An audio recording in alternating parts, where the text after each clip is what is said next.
Graça, paz e alegria. A porção de hoje, recomendada para a leitura da Bíblia em um ano no plano sequencial, é Jonas capítulos 1 e 2.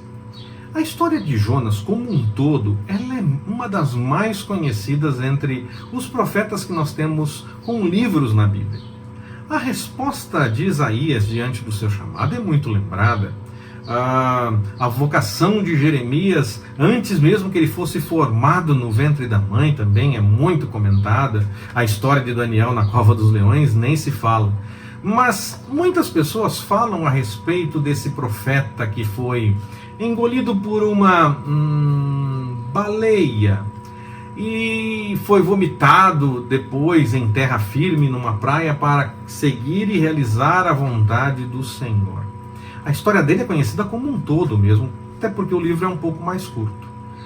E a Bíblia mesmo não fala que foi uma baleia, então não diga que que segundo a Bíblia, Jonas foi engolido por uma baleia, porque a Bíblia mesmo não diz. A Bíblia diz que foi um peixe grande. Não fala que peixe foi esse. Associa-se com a baleia, porque ela é grande, mas aí alguns levantam a impossibilidade anatômica por conta do tamanho da garganta de uma baleia e essa coisa toda. Então eu fico com a Bíblia. A Bíblia disse peixe grande e eu fico com a Bíblia. É mais uma tradição, tipo o caso de se definir qual é o fruto proibido. Eu me lembro de um programa de perguntas e respostas, acho que ainda no final da década de 80, início da década de 90. Olha eu entregando a idade. E eu estava assistindo, era o Passa ou Repassa, no SBT. Quem apresentava ainda na época era o Gugu Liberato. E ele perguntou, segundo a Bíblia, qual era o fruto proibido? E a resposta certa naquele momento seria a maçã. Mas segundo a Bíblia, nós não temos a informação de qual era o fruto proibido. Assume-se da mesma forma que se assume que Jonas foi engolido por uma baleia, que o fruto proibido seria a maçã, porque em algum momento alguém resolveu dar um nome para qual seria esse fruto. Mas a Bíblia mesmo não diz nem qual era esse peixe, apenas que ele era grande, o peixe que engoliu Jonas, e nem mesmo qual era o fruto proibido. Então, segundo a Bíblia, o fruto proibido era o fruto proibido, e o peixe que engoliu Jonas era um peixe grande. Só isso que a Bíblia realmente diz. Jonas foi um profeta que viveu durante o reinado do rei Jeroboão II, em Israel, em meados ali do século 7 a.C., mais ou menos. Ele era filho de um outro profeta, o profeta Amitai. Nós vemos a história de Amitai, também algum comentário a respeito de Jonas, no capítulo 14 de 2 Reis, capítulo 14, versículos de 23 a 29. Apesar desse registro no livro de 2 Reis, a maior parte do que nós sabemos a respeito da história de Jonas está mesmo narrada no livro que leva o seu nome no Antigo Testamento, que registra que Deus chamou o profeta para que ele fosse até a cidade de Nínive para clamar contra ela. Está lá em Jonas capítulo 1, versículos 1 e 2. E esse momento marca a história de Jonas. Ele é chamado pelo Senhor para profetizar em Nínive. Era para deixar claro que a malícia deles chegou ao Senhor. Seria uma mensagem dura de definição de uma condenação. É claro que poderia acontecer o arrependimento, como de fato ocorreu, nós vamos ler na porção de amanhã, permitindo o Senhor, mas em princípio era mesmo para levar uma mensagem dura àquela cidade. E aí, como ele na porção de amanhã nós vamos ver, permitindo o Senhor, que ele fala, eu sabia que eles podiam se arrepender e o Senhor não fazer o que fez, essa coisa toda. Então alguns conjecturam que Jonas não queria ir, porque Jonas sabia da possibilidade da mensagem alcançar os ouvidos e os corações das pessoas, eles se arrependerem e o Senhor não destruir a cidade. E Nínive naquele momento era um problema, digamos assim, bélico e na questão de guerras com Israel, havia alguns confrontos, algumas situações complicadas, acredita-se na verificação da história. E ele então entendeu que se Nínive fosse destruída era melhor para Israel. Alguns conjecturam que seria esse o motivo porque Jonas tenta fugir do chamado do Senhor nesse momento. Ele não queria correr o risco de Nínive se converter e não ser destruído e quem sabe acabar ajudando Israel por conta disso. Alguns conjecturam isso. O máximo que dá para chegar é que ele realmente pensou nessa possibilidade da conversão e não queria dizer uma mensagem tão dura, ainda mais numa terra que não era a dele. E esse então é o ponto que faz pensar na segunda possibilidade.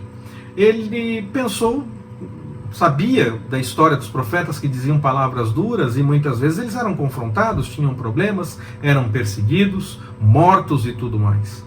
Então se entre os seus irmãos, entre aqueles do seu povo, isso já acontecia com um profeta que levantava para dizer uma mensagem dura da parte do Senhor, imagino que poderia acontecer com ele numa terra que não era exatamente a terra do seu povo.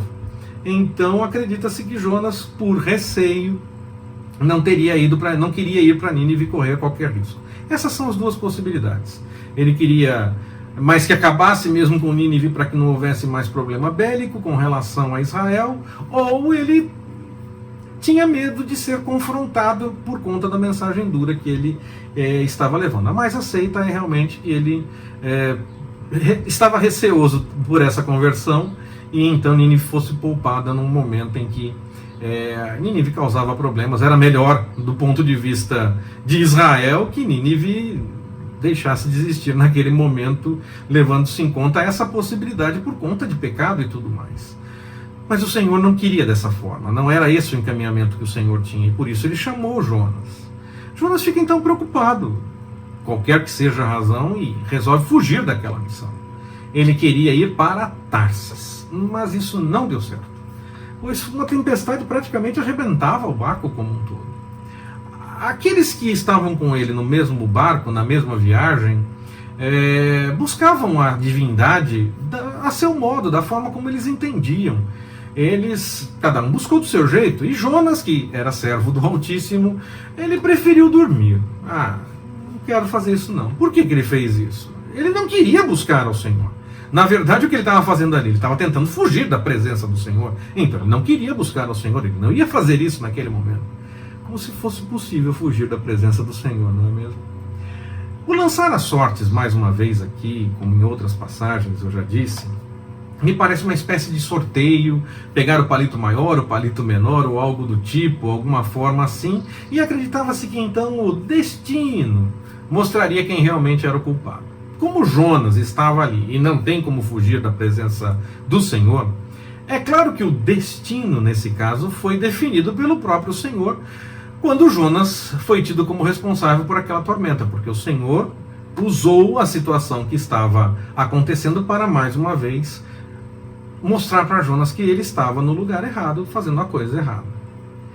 Mesmo cada um buscando a divindade a seu modo, quando Jonas revela a razão de tudo aquilo, o Deus a quem ele servia, aqueles homens que ouviram as histórias do passado se preocuparam.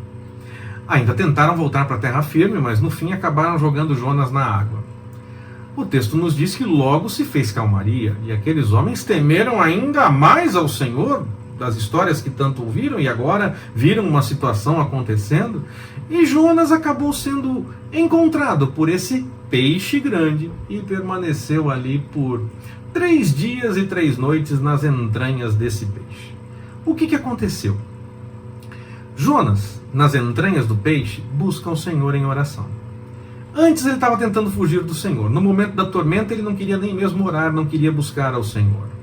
Agora ele entendeu que mesmo nas entranhas do peixe ele pode orar, porque não tem lugar para onde possamos fugir da presença do Senhor. Não tem como fugir do que o Senhor realmente está direcionando para que possamos fazer em nome dele, para que o nome dele seja glorificado, e ele vai agir na história, vai fazer as coisas acontecerem. E se ele chamou se ele chamou você, se ele me chamou, se ele chamou você, ele vai nos encaminhar para aquilo que ele tem como obra a partir da nossa vida. Jonas busca o Senhor, entendeu que não tinha como fugir mais da presença do Senhor. Finalmente ele entendeu isso. E aí o Senhor faz o peixe vomitar Jonas em terra firme, numa praia, e chama mais uma vez o profeta para ir até Nínive e falar contra aquela cidade. O Senhor chamou você para alguma tarefa? Não tente fugir. Siga a direção do chamado do Senhor para a sua vida. Muitas vezes pensamos em chamado apenas para o ministério pastoral ou para missões, mas vai muito além disso. Muitas tarefas podem ser desempenhadas no culto, na comunidade de fé, no bairro onde moramos, enfim, Existem muitas tarefas para as quais o Senhor pode nos chamar para que venhamos a dar testemunho da sua mensagem.